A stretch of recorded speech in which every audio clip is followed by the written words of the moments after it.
الحمد لله والصلاة والسلام على رسول الله. اما بعد، السلام علیکم و رحمت الله و برکاته. امروز جامعه تاجیکستان به درجه رسیده است که هر روز تقریبا چندین اویله ها ویران می شوند و نافهمی ها و جنگ جنجال و خانه خرابی ها زیاد می شود. یکی از روزها قطعی یک برادر مسلمان، قطعی یک برادر تاجیک یک جا نشسته بودیم.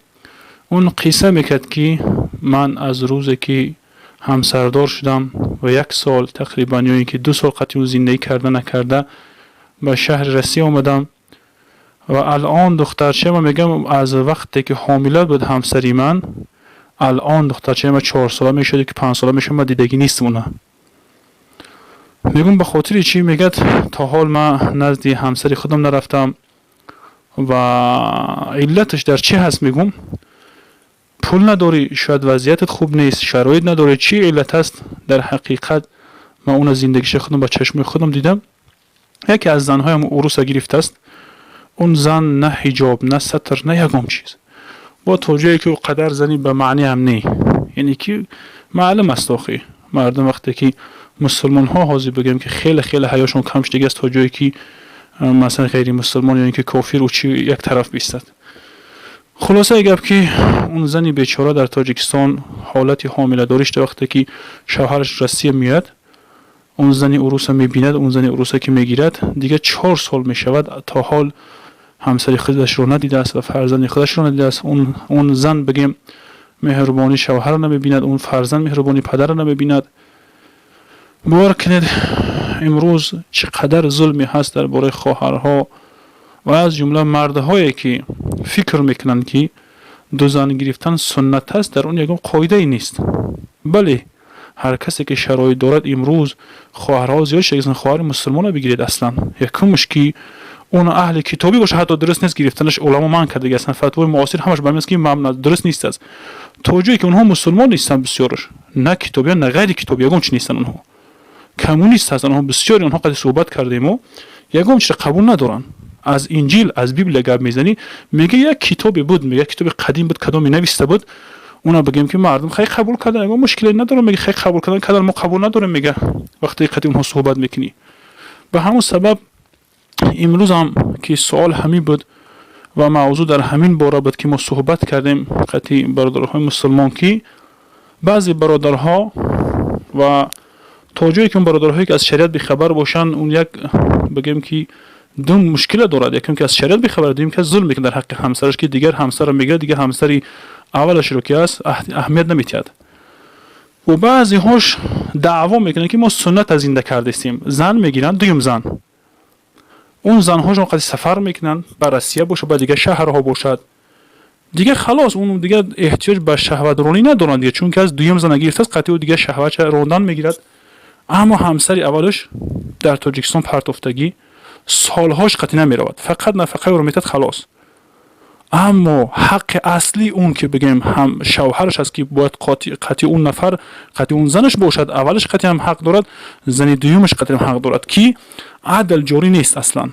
یعنی که وقتی قطعی این نفر که زنی اولش قطعی که 1 ماه استاد، قطعی زنی دومش میتونه باید که 1 ماه بستد، یا که زنی دومش بس بگیم مسافری آورد و مثلا که بگیم بررسی باشه دیگه شهر آورد کی قطعی نفر استاد و زنی دیومش هم که زنی دیومش قطعی باشه، زنی اولش باید برات باید، یا اینکه بیاد قطعی زنی بگیم که یکمش 20 باید. اما امروز بعضی ظالمین، بعضی بگیم که گمراه ها فکر میکنن که ما دیوم از زن گرفتیم سنت است خلاص دیگه مشکلی ندارد. نه خیلی نیست، خوش بر حالت که یک سنت زنده کردی، اما وای بر تو که ظلم کردی در حق همسر اولت که چرا اون اهمیت نمیتی تو؟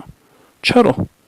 این ظلم هست، از جمله ظالمین هستی. الله پاک در حدیث قدسی میگه که من ظلم میگه بنده ها میگه به خودم حرام گردان برای شما هم حرام است. جایز نیست است که تو قطعی همسری دیوم یا اینکه همسر چیاش باشه چیکار اون سال باشه فرقی ندارد. وقتی که تو در غریبی باشه مسافری باشه جای کیف صفا کرده بگرد، اما این همسرت بگیم که بگیم حقوق اون ادا نکن و بگیم که اونم حق دارد که قطعی اون زندگی کنی. تو اگر که 1 سال 6 ماه باید قطعی اینش باشی، باید 6 ماه قطعی اون دیگریش باشی، باید این عدل هست. شبگذرانی اتفاق هست، جمهور علما اتفاق هستند که یک شب قطعی اینش ایستاد، یک شب قطعی اونش بیسته باید، یک ماه قطعی اینش ایستاد، یک ماه قطعی اینش بیسته باید. این عدل یکی از چیزهایی هست که فرض از بالای مسلمان که باید عدل به جا بیارد. تو دعوا میکنی امروز سنت میگوی ظالمی که بی سواد، تو نمیدونی که شب گذرانی قطع همسر این از جمله فرض ها میدروید. تو چی درجه تصور کن این از روی بگیم که اونقدر علم کلانی هم به کار نیست در این موضوع فهمیدن.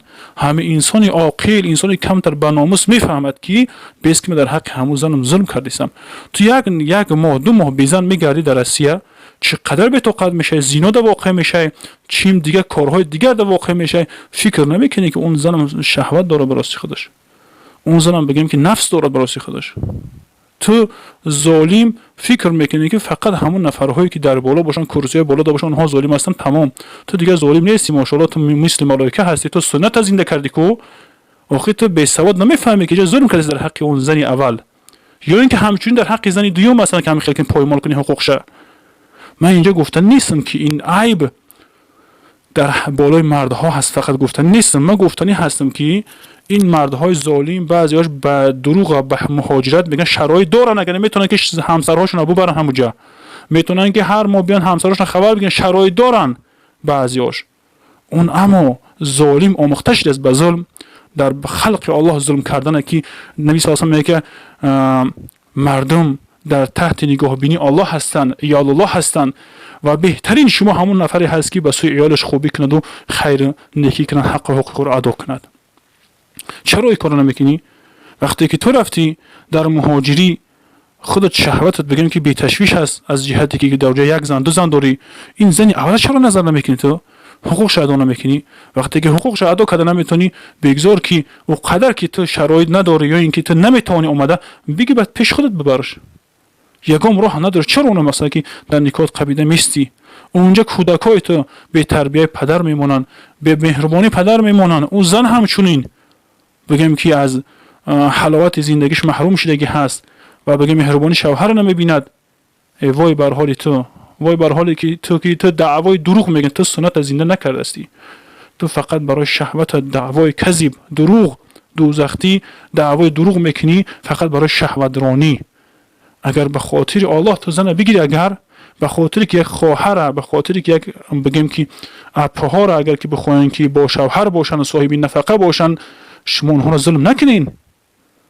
هم اونها حقوق دارن، حقوق دارن که از جهت شهوتش باشد، از جهت تأمین نفقه و جا و مکانش باشد، نه اینکه بس طرف یک نفرش نظر کنیم با طرف دیگرش رو بگردونیم. مثلا به هم خاطر این خطاب برای برادرها هستن، برای هم برادرهایی که یک زن دو زن میگیرن، خوش بر حالتون که سنت زنده کردین، اما این فرضهایی که این ظلم و ظلماتی که روز قیامت مشکلاتون میشه، که به خاطر ظالمین، به خاطر بگیم که پیامبر اسلام از ظلم و ظلمات یوم القیامه، ظلم این تاریکی های روز قیامت است که در دیگر سوره خاریت ده حسب الله که میگه که فامه هاویه، انم ظلم تاریکی میشه که وقتی که از کوپری که پول سیرات که از پول سیرات که میافتی، هنمیخه 70 سال فقط تا تگ دوزخ نمیروی. شکری همون دوزخ 70 سال هست که تو در اون روز فکر کن، تو تکبری نکن، تو که تکبری نکن که تو کی هستی، چی هستی، تو پولدار هستی، کم هستی، بی وظیفه هستی، با وظیفه هستی، ظلم نکن.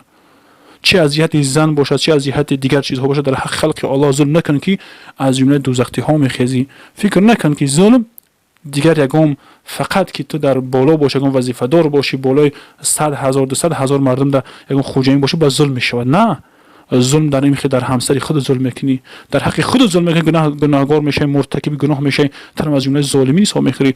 ظلم چند نوع میشه، در خلق الله میشه، در حق خودش میشه انسان.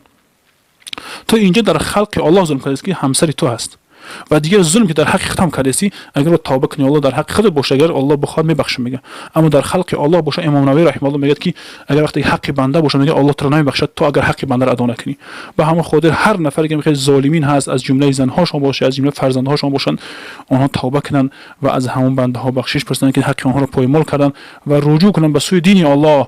اگر تو 1000 سال عبادت کن، اگر الله تو 1000 سال عمر بده، اگر دعوت کن، طالب علمی کن، جهاد کن، هر چیزی نکن، حق بنده باشد الله نمیبخشه، فراموش نکن.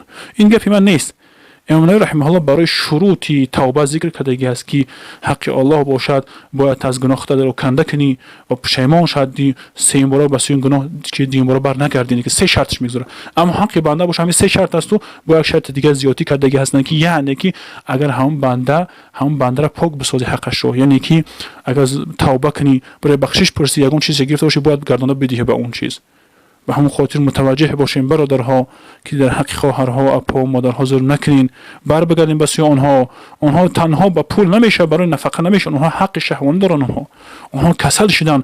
اکثر طیبا میگن که زنها از روی بیشوهریشون کسل میشن و به هر گونه دردها گرفتار میشن اگر صبر کنن به شوهر و بگردن. و بعضیاش بیچاره از جهتی که بگن شهوتشون بلند میشه در زنا واقع میشن، شما خبر ندارین. شما توبه کنین بسیار بر بگردین و این کار دیگه نکنین، زود خبرشون بگین، از حال اونها خبر باشین. الله پاک همه ماشون به این حدیث ها و آیات ها شیندن و عمل کردن نصیب روزی بگرداند. السلام علیکم و رحمت الله.